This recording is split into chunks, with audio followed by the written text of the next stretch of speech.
Good morning, everybody. Hang on 1 second, real quick. I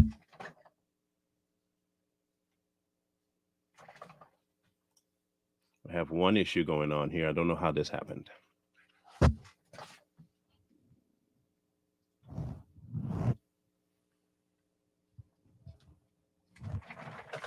If this doesn't get fixed, we'll have to rethink this. Okay, this will work for now. I have a slight camera issue. I'm not quite sure how this took place, but it did.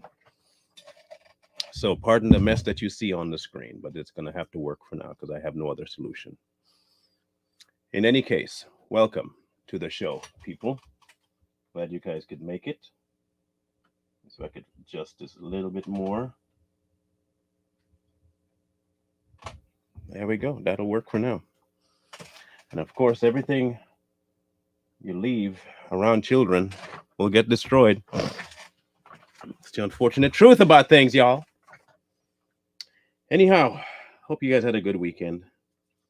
I had a really good Father's Day. Um, I was given some time to just be, no chores, no work, no yard, no nothing. It was kind of nice. I needed that that downtime. It was nice. Um, so some housekeeping things first, just to give you guys a heads up. Um, this so far is like a 60% chance, 70% chance. Um, there are some adjustments that are going to have to be made on my end when it comes to the program. Trying my best to make sure it doesn't stop. Um, but it may go from a live to a pre-recorded show every day, same time. But there are some things that I have to prioritize, and there are quite a few adjustments I have to make on the amount of shows I'm doing. And there are some that I will have to vacate the post of and all that stuff. So that's all, you know, a thing that's being figured out right now. So your patience would be greatly appreciated. Prayers too for my patience in all of this working out. I know it'll work out. I just have to be patient in the process of it. So just want you to be aware of that. I so far it looks like at least one program that I have to release to the wild, possibly two, um, and at least one adjustment of how the program is laid out, meaning this one. So we'll have to see that. Okay, we'll have to see. I don't quite yet know how I'm going to do it. If I'm going to do it yet, how? So your patience on that would be greatly appreciated. However, Sunday, I was sitting in the lobby at the church building, and there was a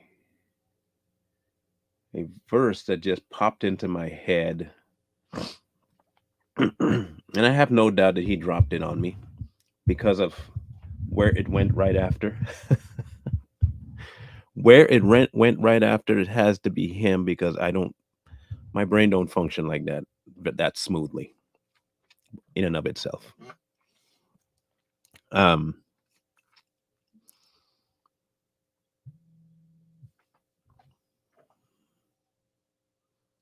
so what he dropped was this, Genesis 1. In the beginning, God created the heavens and the earth was formless and empty. Darkness was over the face of the deep, and the Spirit of God was hovering over the waters. Now, it goes on, and the part that really jumped out was the next portion.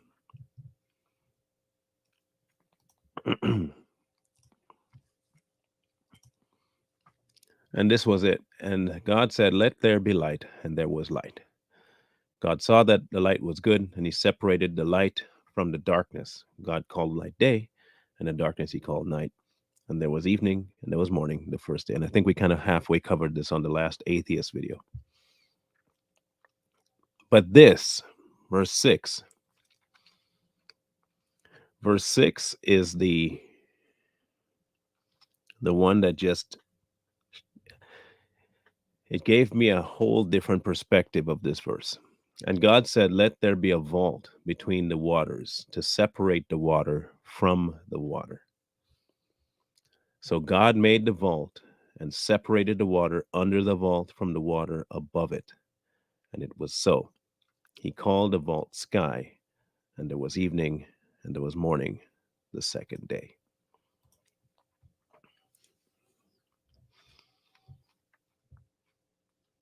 Now, I'm big on, when I read, I can almost see that the thing happening in my mind, right? I can kind of envision.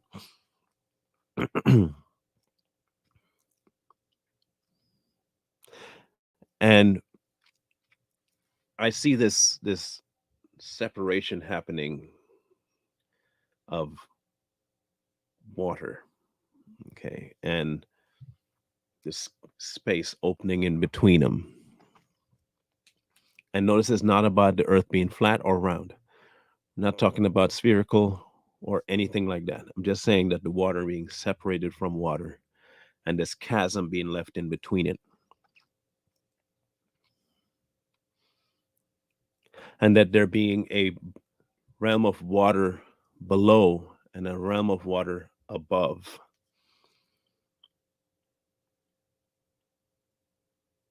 And then a whole bunch of verses got dropped on me as well.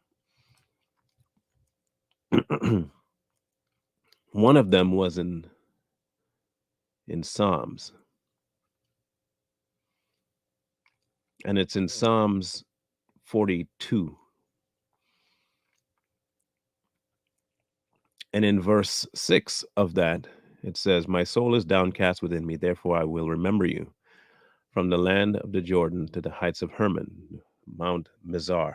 Deep calls to deep in the roar of your waterfalls. All your waves and breakers have swept over me." And as displaced as it was from what is said in Genesis, there still was a very striking link for me in that. Because I have always heard deep calls to deep. And initially, I could not get what the heck that even means. And then someone said, "Well, it just means to go deeper into God. You just keep going deeper. The deeper you go, something else deeper calls to you and deeper." And that, for what it was, made sense. Until Sunday. Until Sunday.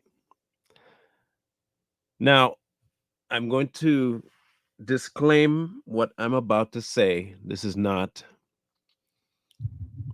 what. Okay, let me rephrase this.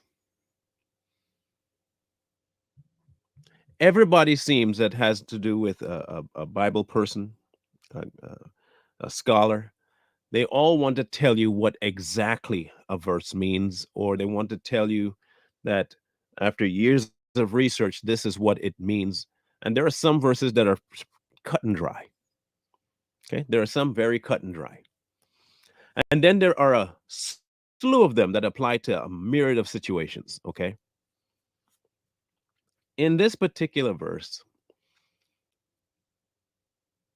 what he showed me, and I do believe it's him, is not something antithetical to the gospel. It is not antithetical to God himself, and it's definitely not against our walk. So I did not know, I knew for a fact it was not man that gave this to me. And it was not myself, because I don't, like I said, I don't think like this.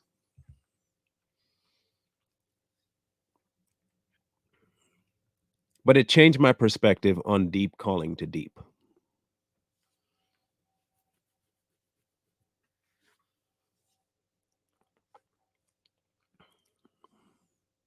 Now, not saying that the deep things of God don't call to the deep things of God. It does. Um, but the verse changed the direction of deep, if that makes any sense. It changed my direction. In Genesis, he separated water from water,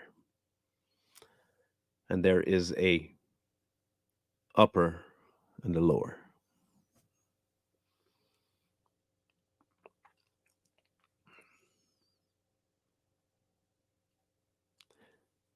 They both are deep.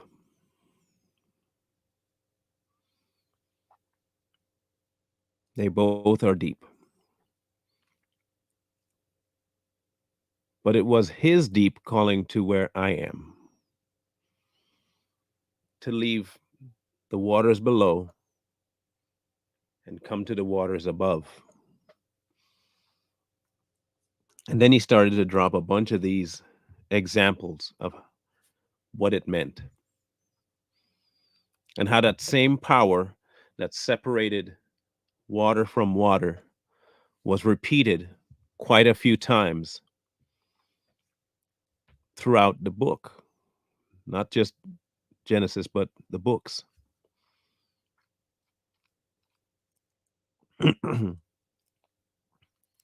A great case in point was Moses and the Red Sea.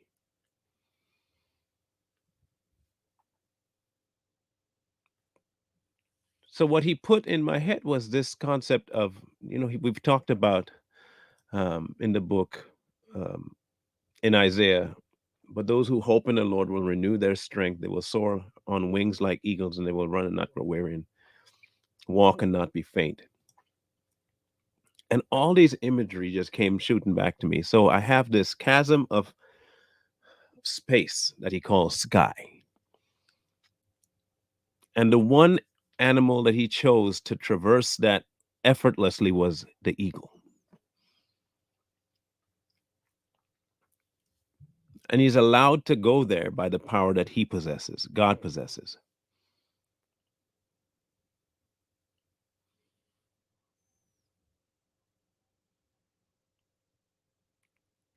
And what it was to me was I was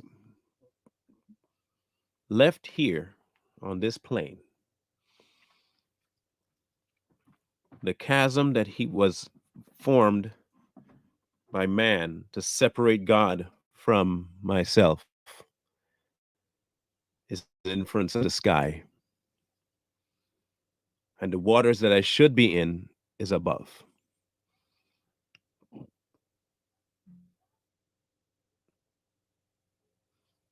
And our faith being placed in Jesus makes us like the eagle, able to leave the waters below, traverse the sky, get to the waters above.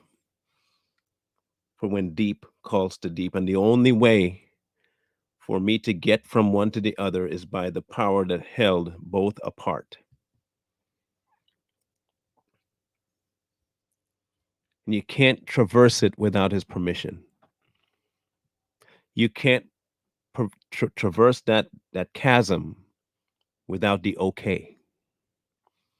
And the next thing that God brought was Moses. And he used the exact same power to separate water from water and leave a chasm in between for the children to traverse between only by permission. Anyone else trying to traverse it without permission was killed.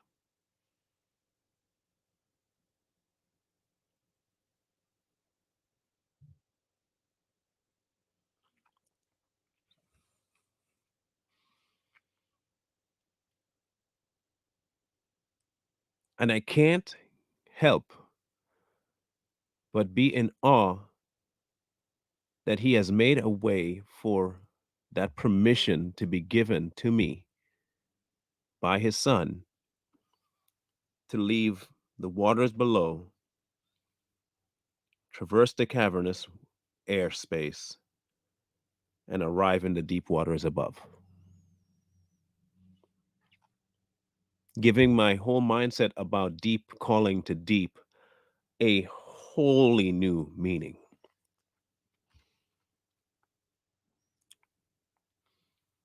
Because I'm no longer in a playground of my mind in the earthly deep. And as useful that might be for a time,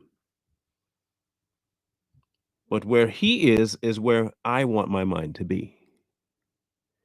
So if I want to be where his mind is and his life is, I have to traverse the air to get to the waters above.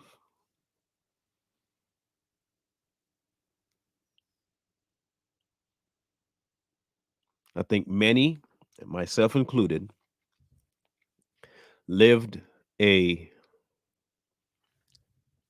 fairly okay, fairly fulfilling life in the knowledge portion of the kingdom. And I don't mean heavenly knowledge, I mean earthly knowledge of what a verse means for another verse and what a sign means for another sign. And but knowledge of who he is in his presence, right? Knowledge of who he is in his presence, and where he is not in the earthly waters, he is above it. And I think he is calling us from this temporary deep to the real deep, the deep in his presence, the deep that can only be learned around him, not in recollection of where a verse is on our own accord, not in the translation of a verse, not in words, not in what church you go to, not in what doctrine you follow. And I don't mean doctrine in terms of actual gospel. I mean following ship, like you have I'm a Baptist, or I'm a Protestant, or I'm a Catholic, or we have dabbled in the temporary for long enough. We have dabbled in the temporary for way too long.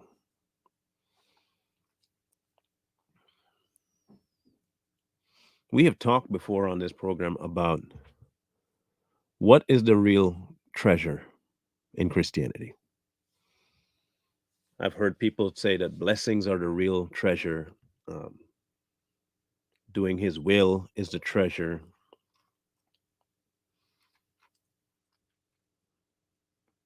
But at every turn, the more I listen to people,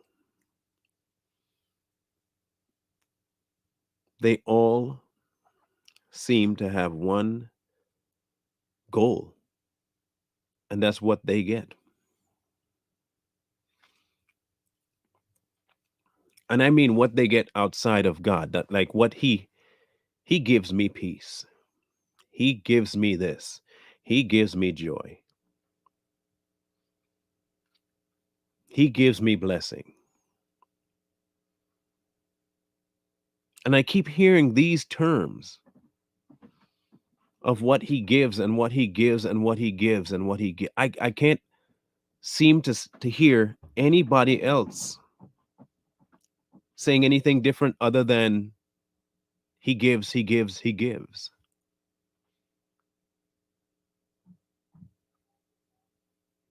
I rarely hear them tell you what he is and who he is. I rarely hear that anymore.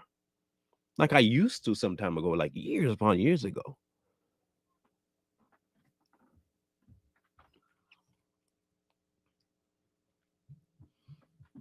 Like we talk more about what our spouses are to us than we do about what God is to us. If we start talking about our spouse the way most believers talk about God, you would never believe that they love their spouse. You would honestly believe that they love what their spouse can do for them, because they never ever really will be talking about who their spouse is.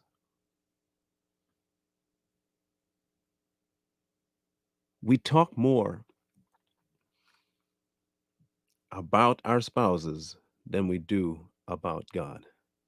We have a inundation of believers that see God as a goodwill or a Salvation Army or Santa Claus.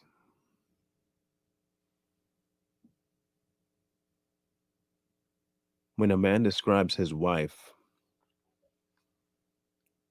that he loves, you will hear him describe who she is. When a woman describes the husband she loves, you'll hear her describe who he is. When a Christian describes God, you will constantly hear them, and I don't mean all, not all, not all, but you will constantly hear them describe what he can do, what he does, what he gives, what he did. Rarely will you hear them talk about who. Because what they end up staying in is in that lower water. They don't want to go from deep to the heavenly deep. They stay in the aftermath.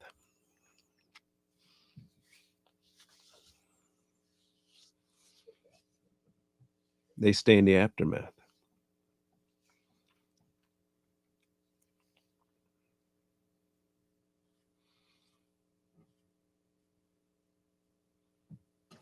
I don't know how many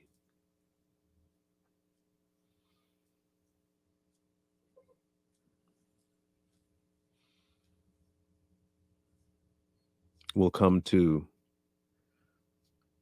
an acknowledging of our place, our true place before the ever living God. I don't know. Because I think we've been so seasoned with our value being so great that it has almost surpassed his value.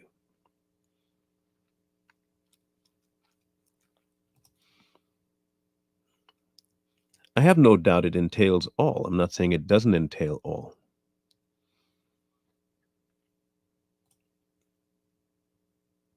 But here's my question.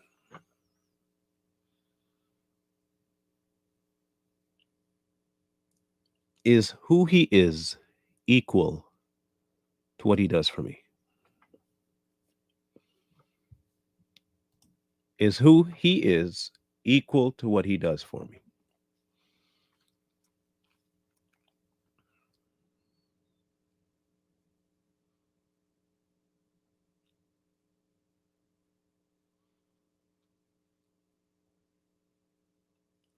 I don't want to focus on what he can do because he's already done it. The one thing that matters, okay, let me put it to you like this. There are tons of things going on in my life right now that if I were to let it, it would. You think I'm gray now? I would be sensei white at this point. If I were to take on the things going on in my world right now, I would lose faith in God if I based it on what he's done. If I were to take my situation and cover it with what Christianity is today, I would walk away from the faith right now. And I can be honest with you about that. I would be done with God. I would be done. And if I go to hell, then I go to hell.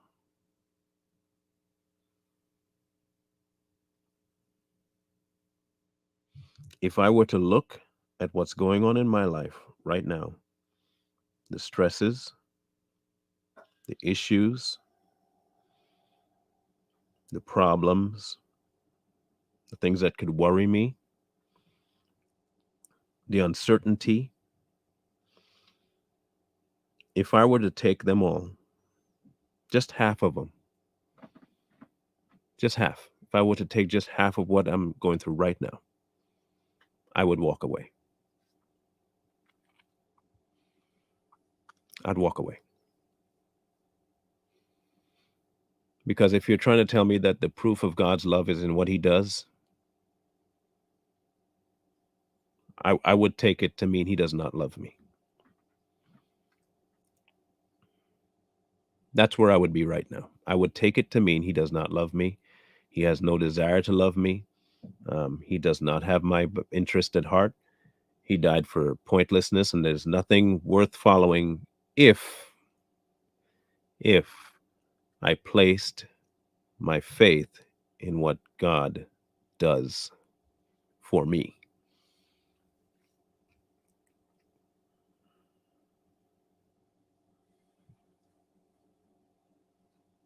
I can be honest about that part. If I were to just turn my head for 1 minute to my human side,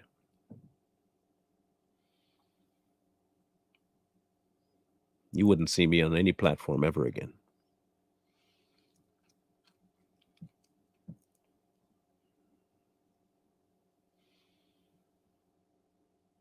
But I've come to see that the blessings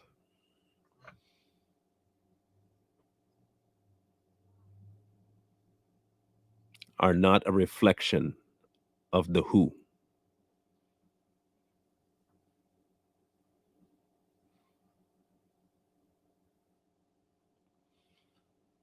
Here's the thing, what I've come to see.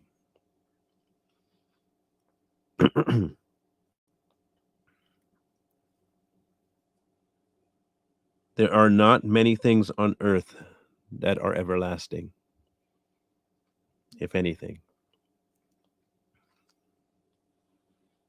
Troubles, trials, blessings, money, fame, fortune, notoriety. And if I count them as blessings and everything else as curses, not very many people are going to trust or believe in God or even make it to heaven.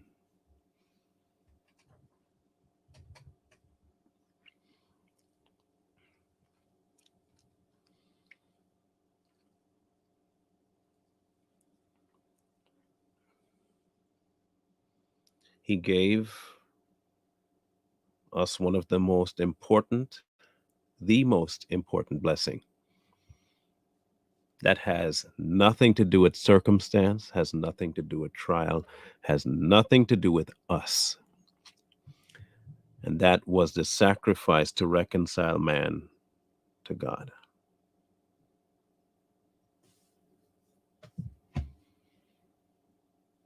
After that, cherries on top. After that, cherries. Any other so-called blessing after that point, cherry.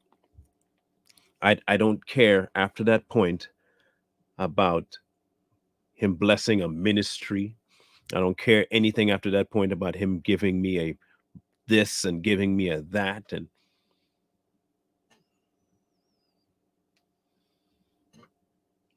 after that point, the ability to rise from this water through the cavern to the deep water above, that's all that mattered. He gave us the ability to leave behind the things of earth to the things above.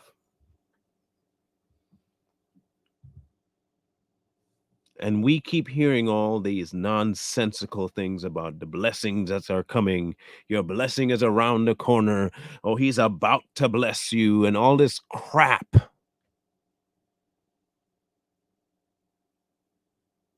God has a this for you. Just wait. If you just push through this trial, and he gonna get you to that next blessing.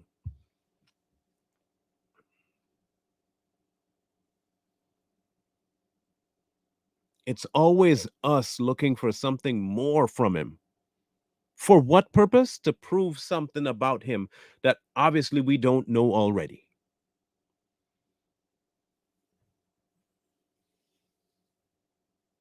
It's always something more he must give you. Why is my breakthrough not happening? Why is my blessing not here yet? What more?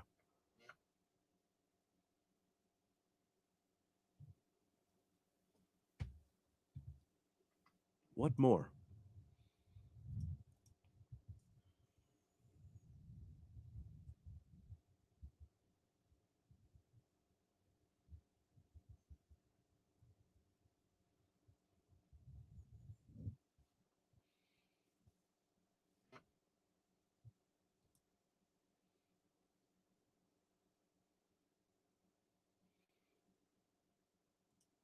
I don't know what more he has to do.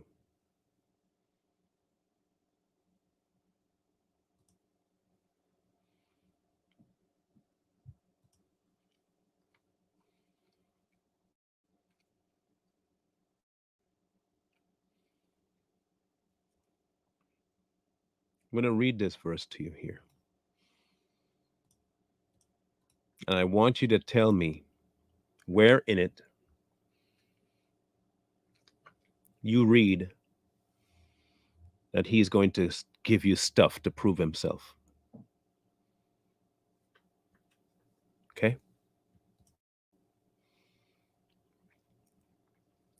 His divine power has given us all things that pertain to life and godliness through the knowledge of him who called us by glory and virtue, by which have been given to us exceedingly great and precious promises, that through these you may be partakers in what? The divine nature, having escaped the corruption that is in the world through lust. What part of that says anything about an earthly blessing? The one thing his power has given us is everything that pertains to life and godliness, and he is life. What we love to do is put life as in my food and my bills and my car and my house, and because you know what Christianity really considers life? This life.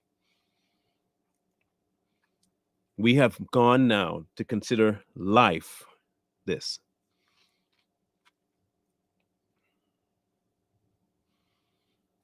The unfortunate reality about modern day Christianity is life has become the mundane, and his life is forfeit.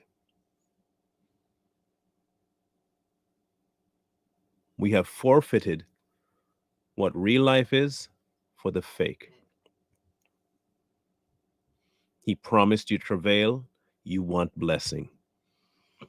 He promised you persecution, you want blessing. He promised you that they would hate you, you want blessing. We want everything completely opposite of what he promised. And then when we get that, we consider that a blessing. When we get the opposite of what he actually, when he actually gives us what we promised, what he promised we would get, when we get that, that's not a blessing. We are quick to ask him, why am I going through this? Get me out of this and please help me find a way. We don't ever realize that this is what he promised. He promised you this. He never promised you cars. He never promised you houses. He never promised you fame, fortune. Never promised you that. He never promised you this next blessing and this breakthrough. He never promised you this. Nowhere has he promised you that. He promised you persecution. The world hated me, so they'll hate you. He promised you that. And he promised you the only peace you'll find is in him. But we refuse to jump in. We refuse. We want to stay on the lower level, never traverse the sky to get to the waters above. We keep waiting for something to fall.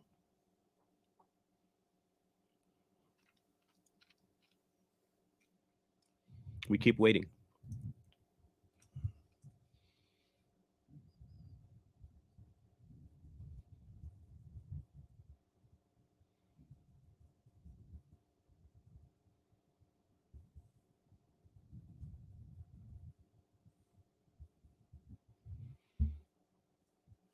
Keep waiting.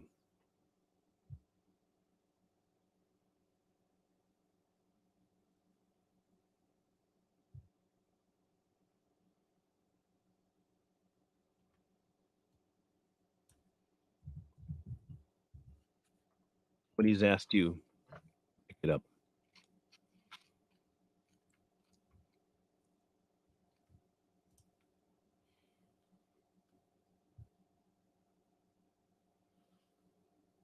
See, this Christian walk is a choice. Okay? And it's one choice. One. One immense choice. And that choice is to give up.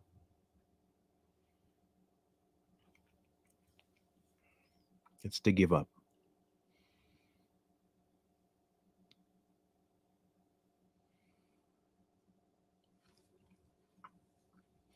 No.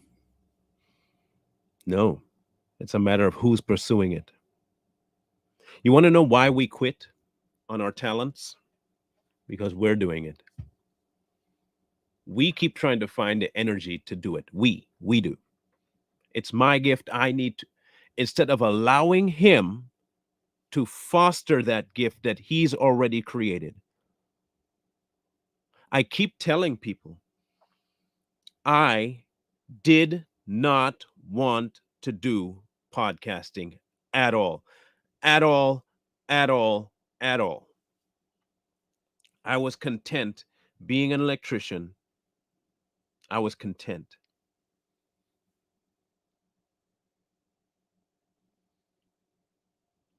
And when he told me this is what I was going to do, I told him, no, I'm not. When I stepped aside and stopped trying to foster this gift and realized I couldn't even come up with the gift to begin with, how am I going to foster it? What could I do to foster something I never wanted to do? How? Hey, Nikki, I couldn't. There was no way for me to know what to do to foster it. I knew that I would burn out because where am I going to go with it? What am I going to do?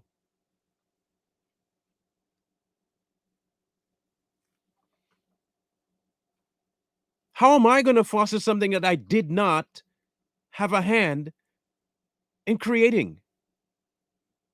I can't. If God placed the talents in you, the only one to foster and develop it is him. Which means I have to take my hands off of it and allow him to foster it. We fight a lot. We fight so hard. We don't want to give in to his way. We don't. The day I gave up, the day I gave up, the day I gave up, when I said, I'm not going to fight you anymore on this. If that's what you want me to do, I'm going to do it. And B, you were right there. You were there. I didn't know what I was doing. I had no clue what I was doing. None. None. You know what I did though? He woke me up in the mornings, directed me on what to do, and I did it. I didn't ask questions. I didn't want to know how. I just did what he said to do.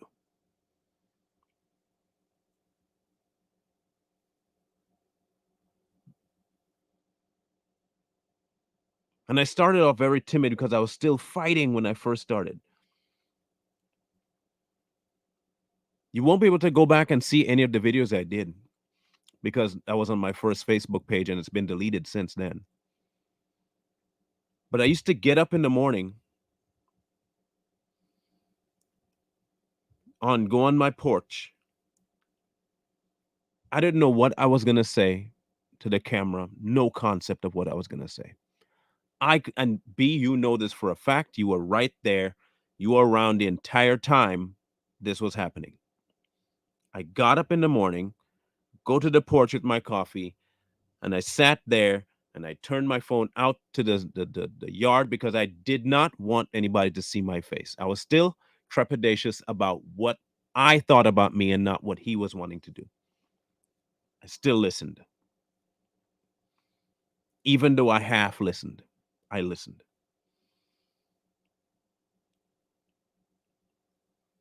And the very first thing was me trying to think of, well, where this is going to go. And then the very next day, I specifically heard him say, don't even worry about where this is going to go. Do what I ask you to do. And I did what he asked me to do. And slowly but surely, there are certain things that started to break. My concern about what I looked like on camera, that went away. And then he took care of that. I didn't have to do anything.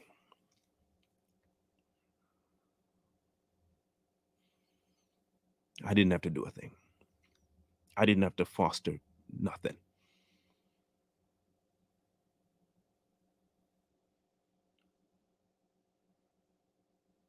I left one deep because he called me out of it. He called me into another deep. I didn't know anything about the deep. I don't know anything about where it's going to take me. I have no clue.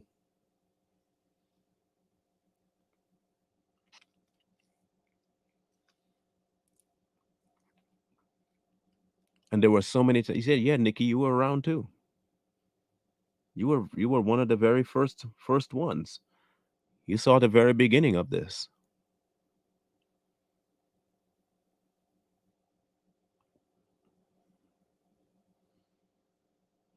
If you really want to have what you say is a relationship with God, you will allow him to take you there.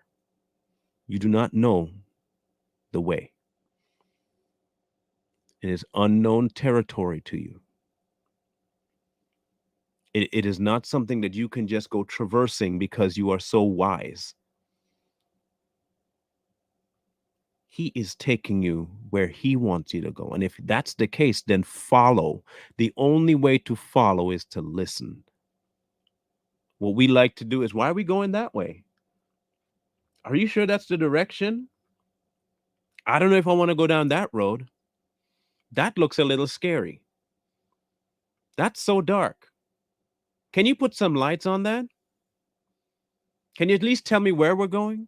Can you tell me why that way? What if can we go a different route? Is there another path we can take? Is there an easier path we have all these questions about something we didn't prep. It's like going into someone's house, them telling you how to get to the bathroom, and then you take it upon yourself to go into every room in the house that you are not allowed to go to and wonder why the doors are closed. When the bathroom, which is where you wanted to go, is opened right there and they tell you how to get to the bathroom. But you don't want to listen about how to get to the bathroom. Meanwhile, you holding this pee. For how long? I don't know. You just got to go pee, but you don't want to go straight to the bathroom. It's a direct line. What do? Go down. Right there, there's a door, open, bathroom, toilet right in front of you. Go. On your way to the bathroom. Oh, there's a door here. I'm going to try. Why is that locked? Can I get into this door? That's not where you wanted to go. But I want to try this. Oh, there's another door. That's what we do with our Christian walk. We somehow go into his home and try to get into every room we ain't allowed to get into, and then get mad at him for not letting us into a room when he's trying to get you to relief. Go to the bathroom, relieve yourself, come back, and I'll take you through the rest of the house. But go relieve yourself, come back, and I'll take you through the rest of the house. But go relieve yourself, come back, and I will take you through the rest of my house. I put lights to the bathroom. The bathroom light is the only one on. The door is open. The toilet is clean. Now, go use the bathroom and come back. Instead of just walking into his home that he invited you into, he opened the door. Going down the path that he put for you. Walk into the bathroom. Do what you got to do. Relieve yourself of whatever it is you have. Come back like he said. Wait for him to take you to the next door. And I'm not talking about a door of blessing. I'm talking about a door that will help you know him more. Not what you get. Not your next ministry step. Not your next expansion. Not your next car. Not your next bill being paid.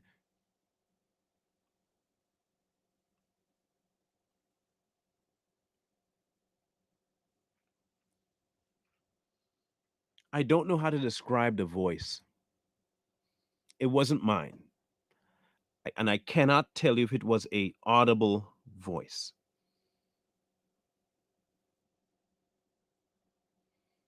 But whatever it spoke to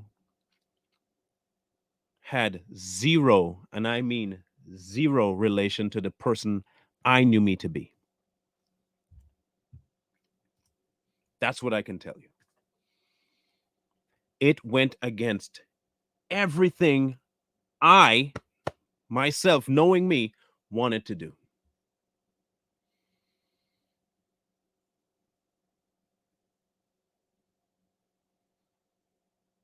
It flew in my face when it came to my fear, my worry, my anger,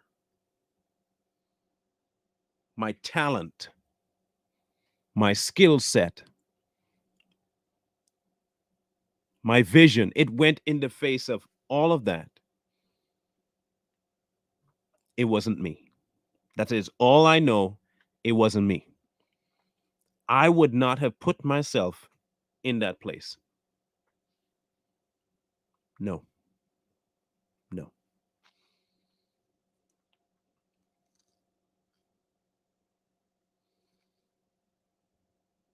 No. I didn't. And I would not have picked this. I'm telling you right now, I wouldn't have picked this. I would have been happy being physically fine, no shoulder problems, no back problems, no knee problems, no mental problems, and staying in my electrical trade till I retired. I'd have been fine with that. But I wouldn't have had God. And my family would have suffered. And I would not have retired happily. I would retire miserable, probably divorced. My kids would have been hating me. I know this for a fact because I saw what it was going to be after I followed. He showed me everything.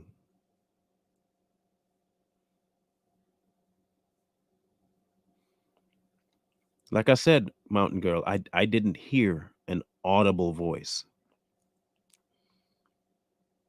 But then again, I couldn't tell you whether or not I did. Because I think to myself all the time, and I think I'm hearing an audible voice. No one else can.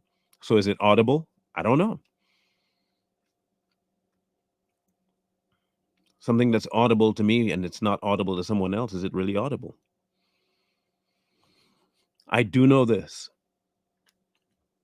The call or the thing that came to my mind that told me this is what I had to do,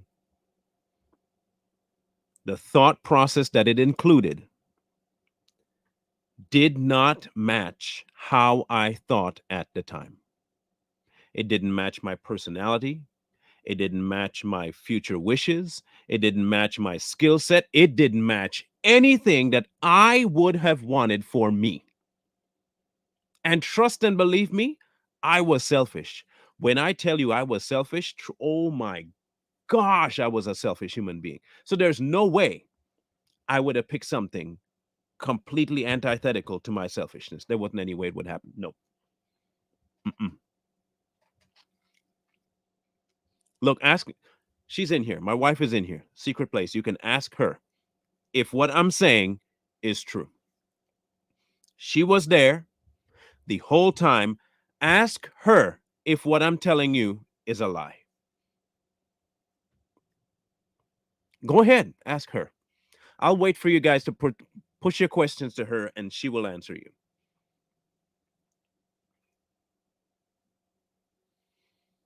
She will tell you if what I'm saying is a lie. And B, if you're still watching, tell them if what I'm telling you or telling them is a lie. I really want to have you guys see this for yourself. I did not want this. She and I had a discussion. You can ask her right now if I was a selfish human being. And if I would have picked something that I didn't want to do. Have I ever picked something I didn't want to do for myself? I want to know from her right now, if you're watching, have I ever picked anything for myself that I didn't want to do and was content about it? Have you ever known me to do something that I didn't want to do and go with it wholeheartedly because I didn't want to do it?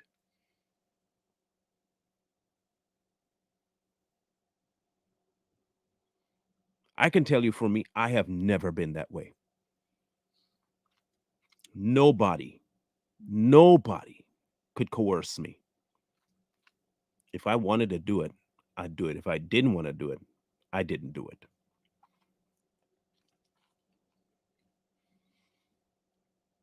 I'm going to text her to ask her to answer the question because I want the answer to be seen out here.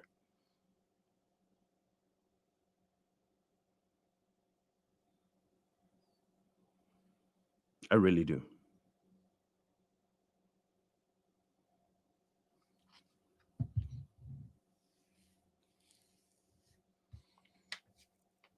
Explain his voice.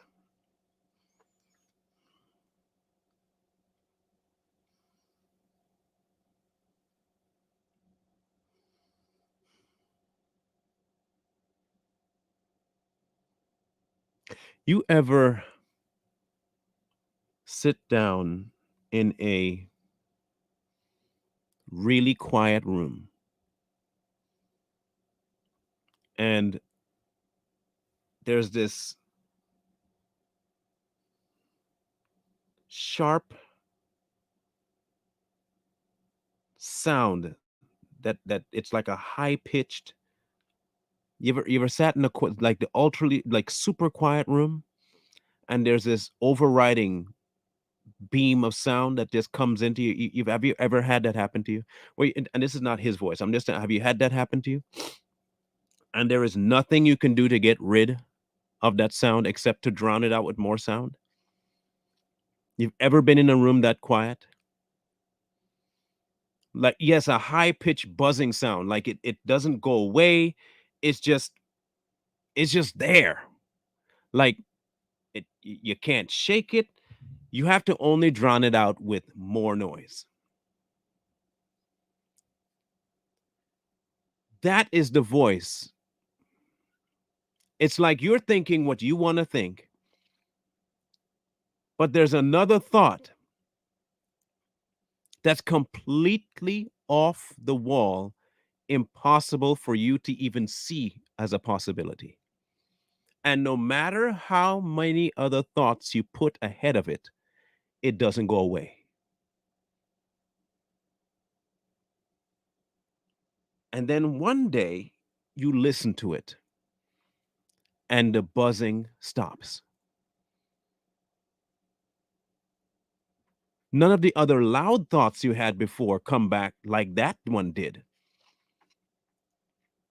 That buzzing was the only that noise, that one thought was it kept coming, kept coming, kept coming.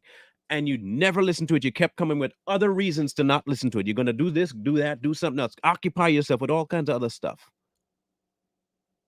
And then one day you listen to it and you follow through with it, and no other thought pops in to be louder than that thought. That is the closest I can come to explaining to you his voice.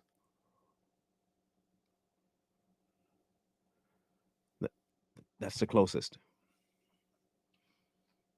I'm going to annoy her and call her.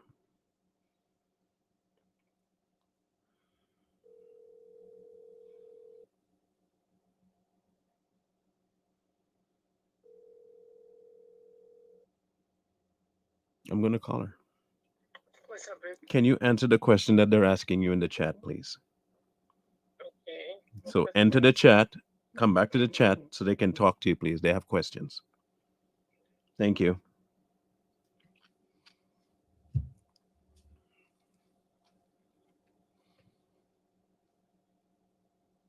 You guys can ask her yourself. But that is the closest I can come to describing his voice. He does not let you rest until you listen. And then when you finally say, I'm not doing that, he leaves you alone. It goes away.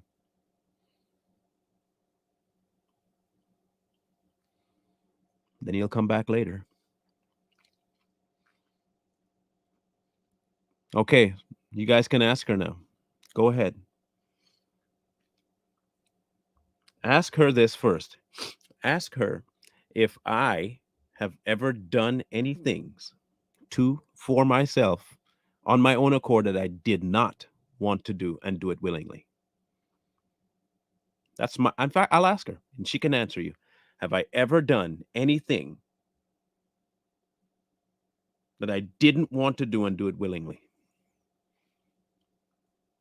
Because she can tell you my old self has always been a selfish person. I was always selfish. She lived with it.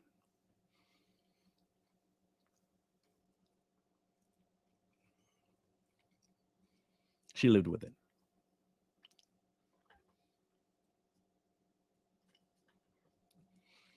So I'll wait for her answer.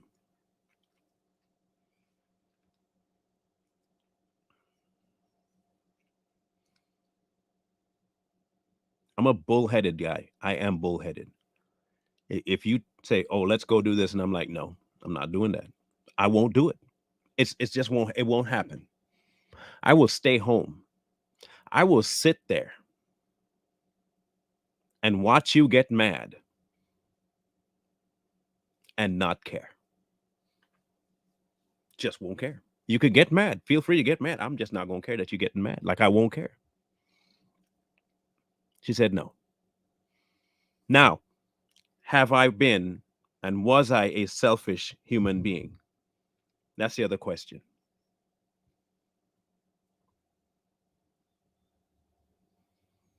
And you can be frank, be straight about them. 100%.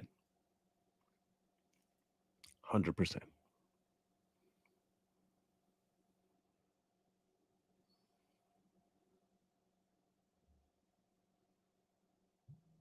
100%.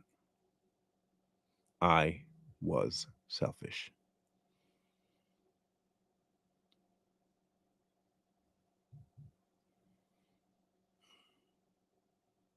Guys, look, the blessing of God is not in the things. The blessing of God is not where you want to go and the things you want to accomplish and the ministry you want to have.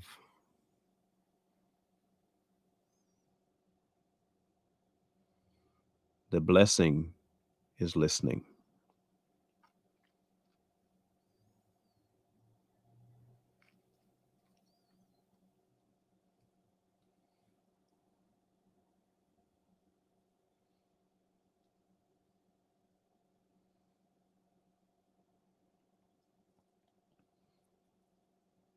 I was not in a place where I thought God would ever, or that I ever wanted to be used by Him. When He called me to this, when He called me to this, I was not, I repeat, I was not in a place where somebody thought I was a follower or that I wanted anything to do with God deeply. You can ask her that next one. She didn't even think that I was even going to turn around. No matter what she did, no matter how much she prayed, how much she asked me to participate, I was not going to.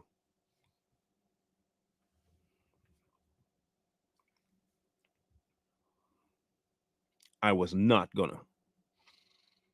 I was fighting. When I tell you I was fighting God tooth and nail, I was fighting God.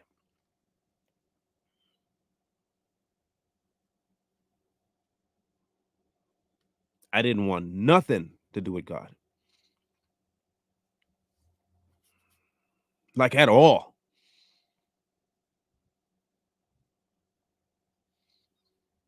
She can attest to that. She fought. I mean, this lady was trying. B was trying to get me to follow God. She was fighting me to follow God. She couldn't even get me to go anywhere on Sunday.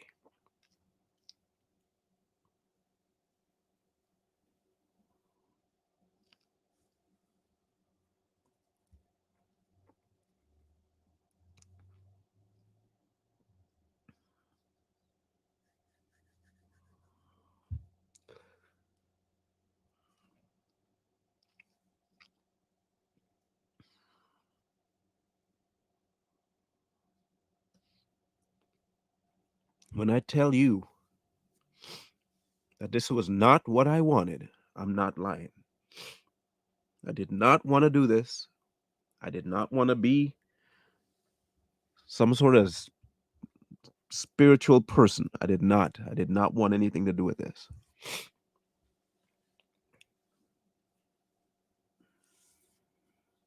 I didn't.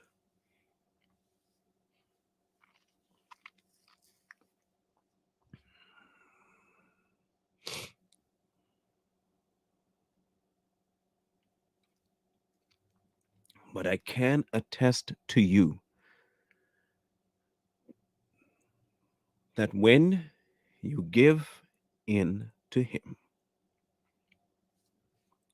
everything changes. And I mean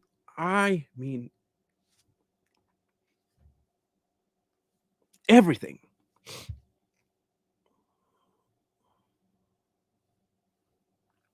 Everything. I'm not talking to you guys from a place of spiritual awakening. It was a simple, okay, fine, I'll do it. Okay, okay, okay.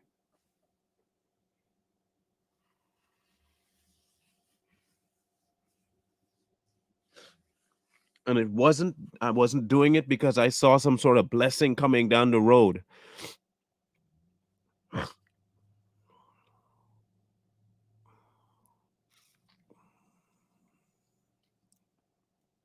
I didn't do it because, oh, maybe I'll get more this and more. I was not thinking that way because I was just, part of me gave my life up out of sheer frustration of him constantly asking me to. Part of it came out of frustration. He allowed everything else to get stripped away too, by the way.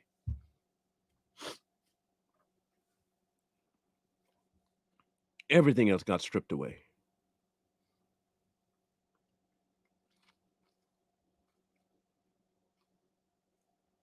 He removed everything I thought was a blessing. Everything I thought was my strength. everything I thought was my talents, everything I thought was about what I could do and offer and bring. He stripped all of that away, bare boned me.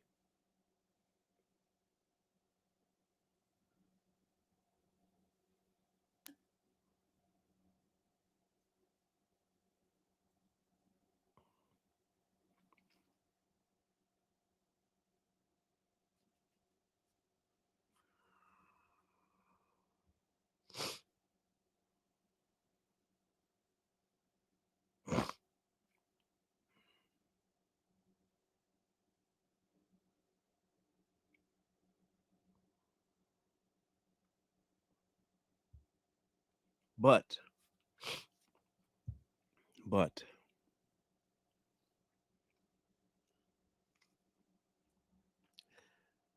what he gave me in return wasn't talent, wasn't blessing of a spiritual nature. He gave me him. That's what he promised.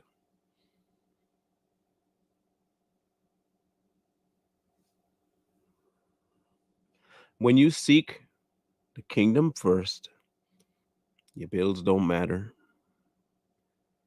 Nothing of those things matter. They're there. They're day to day human life, but they don't become what you revolve around. You realize real quick that they're not the thing to stress about.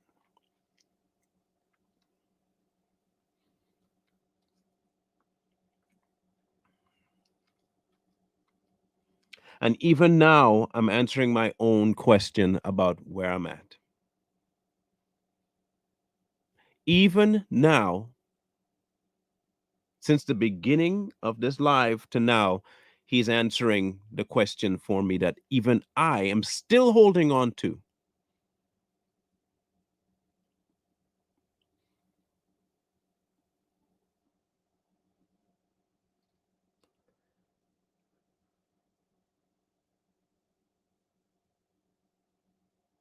Am I going to trust him?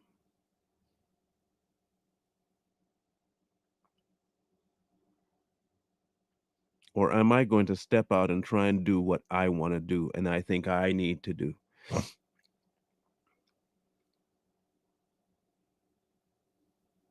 Even now, he's giving me the answer.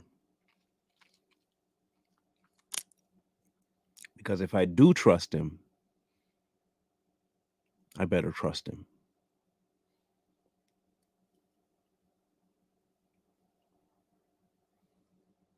If I do trust him, I better trust him.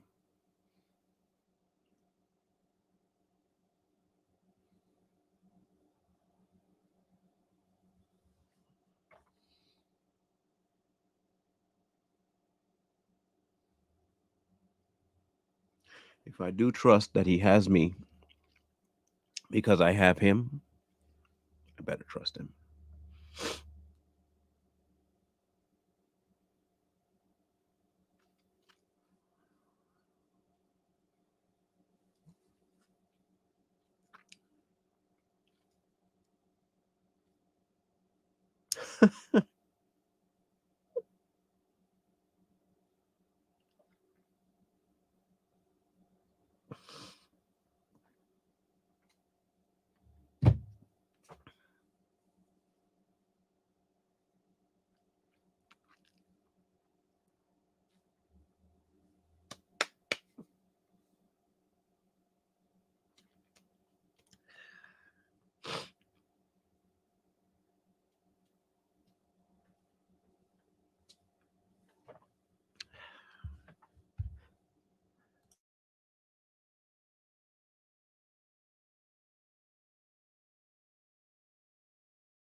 Sorry about that.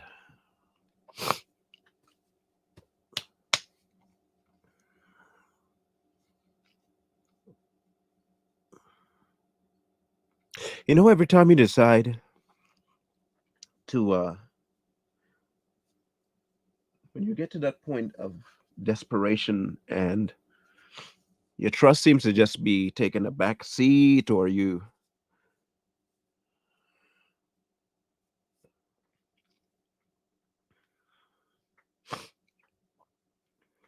everything seems to be like, oh, okay, this is it. The this is the point right here. I'm done. This is it. I have to make I have to make a move.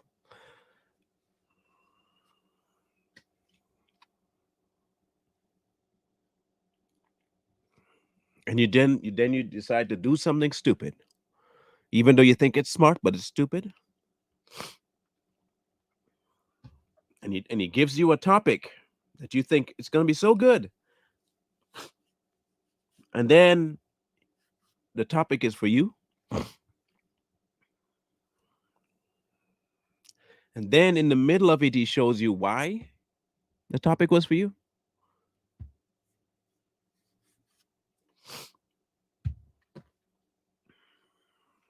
What just took place, which I'm not going to tell everybody what took place, but what just took place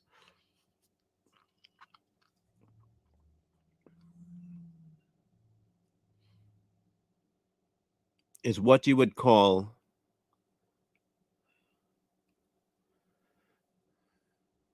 him showing up,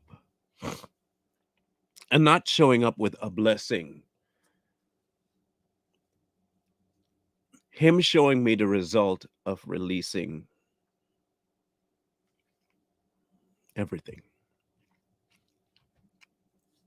Just let it go.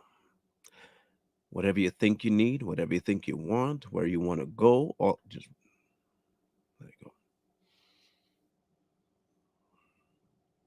The eagle does not expend a whole lot of energy in the air.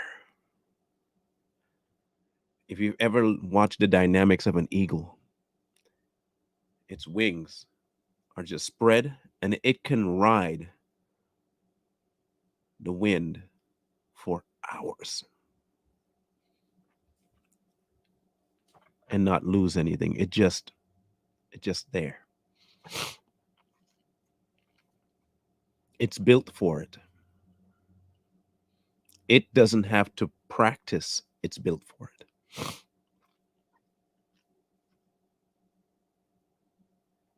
It's just there.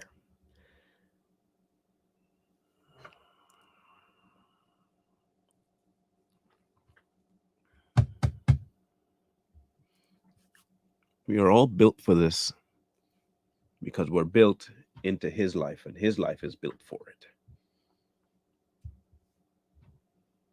His life is built for it.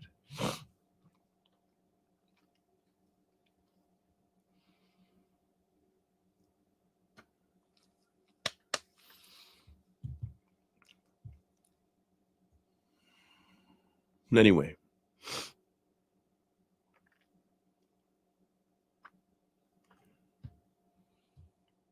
a trusting life can only be fruitful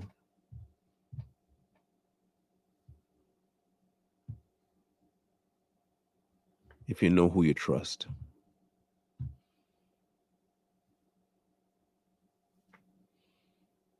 And I know who I trust.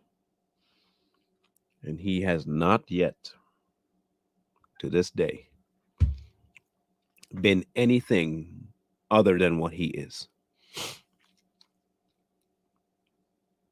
To this day. I don't need apologetics. I don't need history. I don't need scrolls. I don't need preachers. I don't need a priest. I don't need a historian.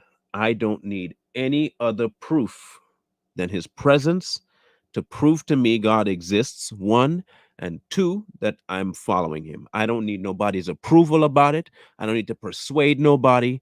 I don't have to do jack of any of those things for me to know who God is. If people don't want to believe, don't believe. Don't. If you don't believe he talks, he doesn't talk. If you don't believe he moves, he doesn't move.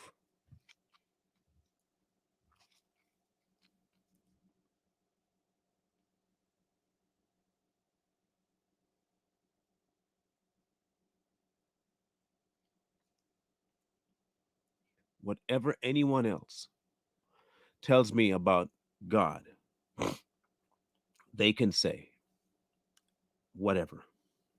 Doesn't change fact. The fact is that I was who I was and I'm not anymore. And that wasn't me. That's all I know. That's all I know.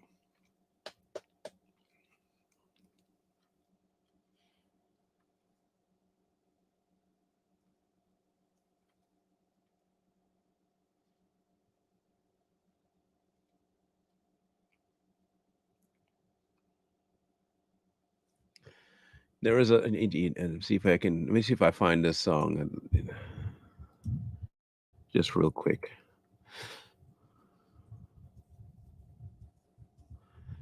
The artist back in the day, Brandon Heath. I don't know if you remember that guy, Brandon Heath.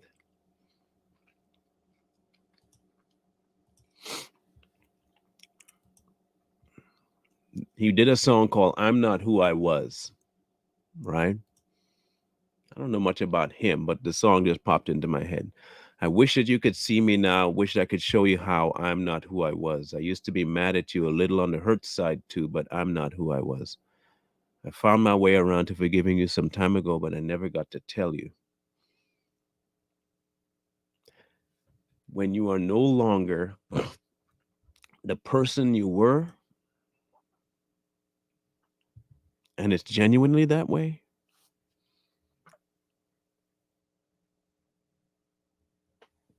ain't nobody can tell you different. You just know. My wish for you is to leave the waters below, traverse the sky, that chasm, by the ability he's given you in the new life of that eagle, to get to the deep waters above. You will never be disappointed. Get to that deep water above.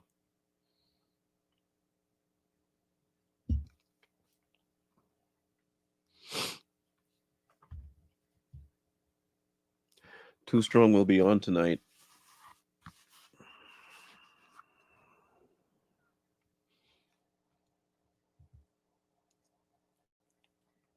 Trust the Lord. Trust him, trust him, trust him. Not for what he can give you, but for who he is. Not for what you can get, but for who he is. Your plans are not better than his. Never will be.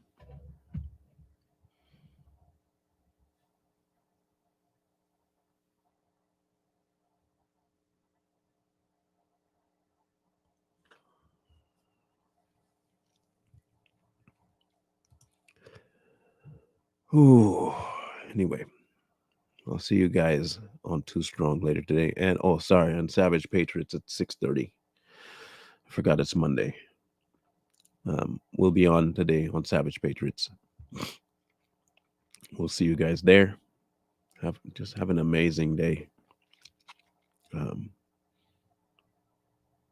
if you've ever been fighting him over something he's told you to do because you don't think you can do it, you are right. You can't. He didn't call you to do it because you could. He called you to do it because he can. You're just the instrument. You're not the talent. He is.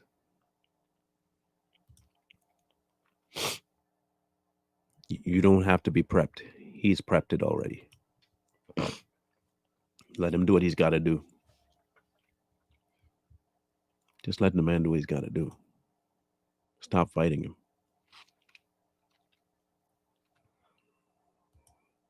He'll equip you, he'll sustain you, and he will get what he needs to get done. Just let him. Just let him.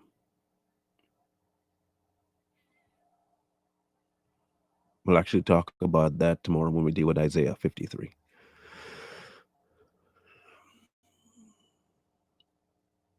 Wisdom calls to you from the streets. Please, please, please. Find wisdom. Peace. Hold tight the dreams, for if dreams die, rely on yourself and no